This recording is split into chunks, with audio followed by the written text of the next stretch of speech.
ఎక్కడి నుంచి వచ్చారు ఏంటి? మీరు సీఎం పర్యటన ఓయూలో ఉందని మీకు ఏమైనా ఐడియా ఉందా? నాకు ఐడియా కూడా లేదు. నేను డ్రైవర్ని. ఇక్కడంతా కంచెలను ఏర్పాటు చేసిర్రు. అసలు కంచెలు ఏముండయి, ప్రజాపాలన ఇది. కాంగ్రెస్ ప్రభుత్వం అధికారంలోకి వచ్చినాక ఎవరికి ఏ సమస్యలు ఉన్నా నేరుగా వచ్చి అధికారులకు చెప్పుకోవచ్చు. మంత్రులు ముఖ్యమంత్రిని కలిసేటువంటి అవకాశం కూడా ఉంటుందని అప్పట్లో స్టార్టింగ్లో చెప్పిండ్రు.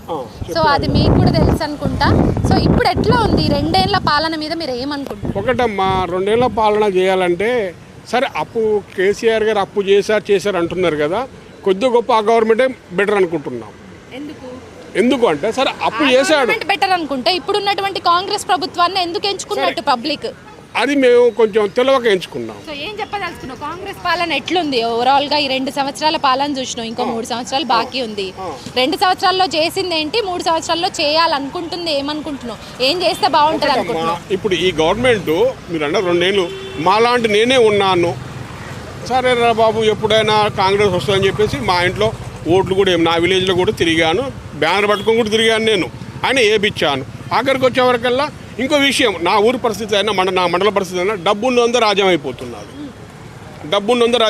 నేను ఉన్నాను, అరే బాబు మా డ్రైవరు మరి వానికి ఏమన్నా కొనిద్దాము. ఊళ్ళో సర్పంచులు కూడా వాడు టీఆర్ఎస్ఏ గెలుస్తాడు, దీనిలోకి వస్తే నేను జైన్ అవుతాడు, మమ్మల్ని బయటకు గెంటేస్తాడు.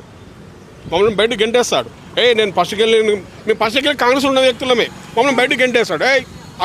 ఏ పార్టీ గెలిస్తే ఆ పార్టీలోకి పోతున్నారు, మేము అల్లకెళ్ళి వచ్చాం, ఇళ్ళకి వచ్చామంటారు. దేనికోసం వస్తున్నారు? ఎటు అధికారం ఉంటే అటు వచ్చేస్తున్నారు.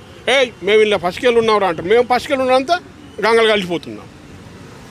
నా ఊరు సమస్య కూడా చెప్తున్నాను క్లియర్గా.